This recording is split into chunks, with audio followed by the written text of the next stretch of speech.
최근에 뉴스를 보는데 이 다단계 빚 20억 때문에 이 두 아이와 이 나쁜 선택을 한 이제 이 부모 이야기가 있더라고요. 저도 이제 부모이고 저도 애를 키우는 입장이다 보니까 그런 뉴스를 보면 되게 씁쓸합니다.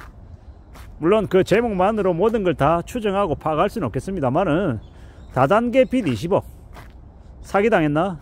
혹은 도대체 무슨 일을 벌렸길래 이 빚을 20억까지 질 수가 있냐?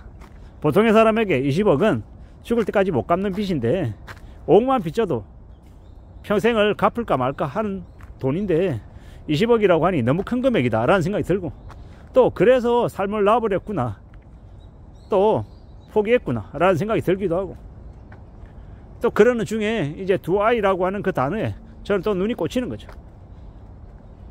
아니 그 정도의 각오, 그 정도의 결심이면 다시 살 수는 없는 거였을까? 저도 잘은 모르지만 파산이라고 하는 제도도 있고 개인회생이라고 하는 제도가 있는데 법적 도움을 받아서 다시 시작할 수 있는 그런 게 분명히 있을 텐데 그런 요건이 안 된 걸까? 도대체 뭐 때문일까? 뭐 이런 여러 가지 생각들을 하게 되는 거죠. 그리고 아무리 이해하려고 해도 그런 나쁜 선택을 한 그 결정에는 절대로 동의도 못 하겠고 이제 이해도 안 되는 거죠. 왜냐? 이미 이 세상에 나고 나면 부모 자식가 아니라 해도 자식이 부모를, 부모가 자식을 어떻게 할 수 없는 겁니다. 개개인이 전부 다 개별된 인격체이고 사람이라고 저는 생각하는 거죠.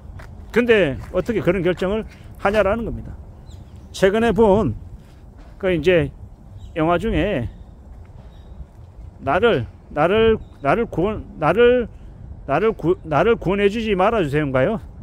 뭐 갑자기 제목이 좀 헷갈리는데 그런 얘기가 있더라고요. 엄마와 딸이 둘이 이제 삽니다. 아빠는 이제 나쁜 선택을 하고 떠났고요. 그랬는데 이제 빚쟁이한테 계속 몰리는 거예요. 그런 엄마에게도 친한 친구가 있는데 알고 보니 그 친구에게도 돈을 빌렸어요. 그리고 그 친구는 자신의 엄마 수술비를 땡겨서 그 친구에게 빌려준 건데 나중에 못 받게 되니 이제 안 보겠다라고 이제 마지막에 얘기하고 떠나고, 또 이제 이 딸은 이 희망이나 기대를 조금이라도 품고 있었던 게 자기 엄마한테 돈 빌려간 다른 아줌마가 있는데 그 아줌마가 돈을 안 갚아서인 거지, 그 돈만 갚으면 자신의 상황이 해결될 줄 알았다라고 이제 믿고 있었던 거예요. 그래서 이제 물어 그 아줌마를 찾아갑니다. 근데 알고 보니 그 아줌마는 이미 자기 엄마에게 돈을 돌려준 상태인 거고, 알고 보니 돈을 돌려받아야 될 일이 이제 없는 거예요. 자신이 철저까지 믿고 있었던 그 희망이, 기대가 원래 없었던 거라는 거죠. 그리고 이제 그 딸아이의 엄마가 그렇게 얘기합니다. 우리 아빠 보러 갈래? 라고. 그게 뭘 뜻하는 거겠습니까? 그러니까 아빠가 나쁜 선택을 하고 떠났던 그 강가 거기로 이제 가자라고 얘기하는 겁니다. 근데 이 결국에 이제 명확하게 얘기하지는 않았지만 그 딸아이는 엄마를 따라 그 선택을 하고 싶지 않았던 거예요. 그래서 나를 구하지 말아주세요인가? 그게 이제 영화 제목인 것 같은데 조금 헷갈리긴 하는데요.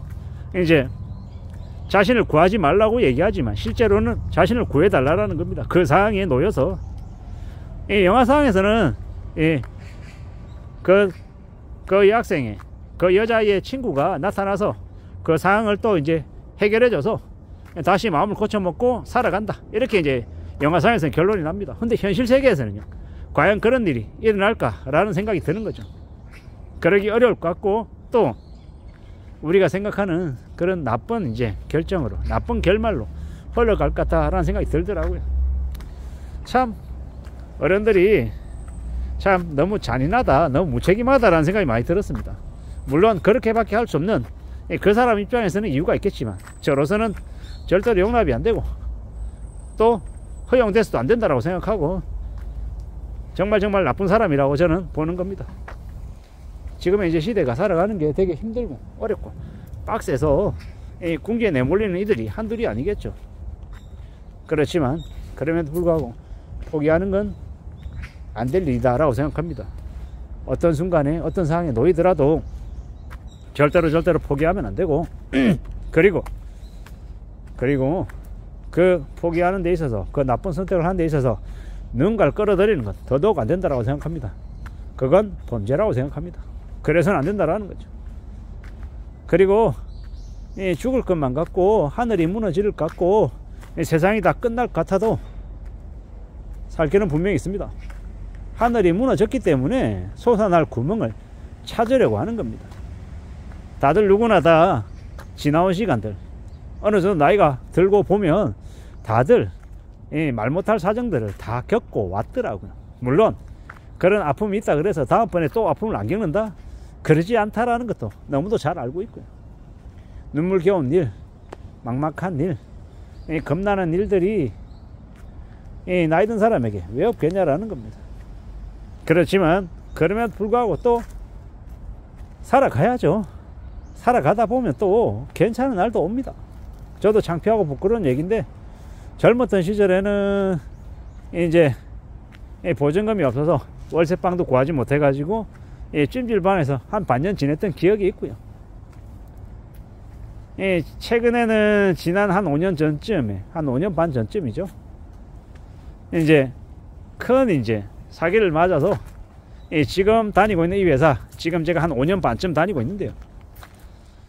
회사를 회사에서 여러 가지 일이 있었지만 그럼에도 불구하고 그만두지 못했던 이유가 5년 반 전에 있었던 그 큰 사기, 그로 인한 일이 마무리되기 전까지는 돈을 다 돌려받는다, 돈을 회수한다가 아니라 그 일을 벌렸던 그 사기꾼 놈을 법적 처벌할 때까지, 깜빵 쳐넣을 때까지 제가 어떻게든 회사 일은 끝까지 부여잡고 가겠다라고 가족들하고 약속을 해서 지금까지 오게 됐던 거거든요.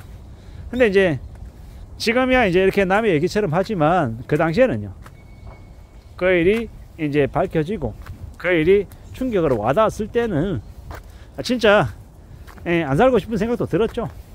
그리고 되게 서럽기도 하고 되게 충격이기도 했고 되게 좀 한 반쯤 정신이 나간 상태였죠. 그 때문에 좀 많이 늙은 것 같기도 하고요.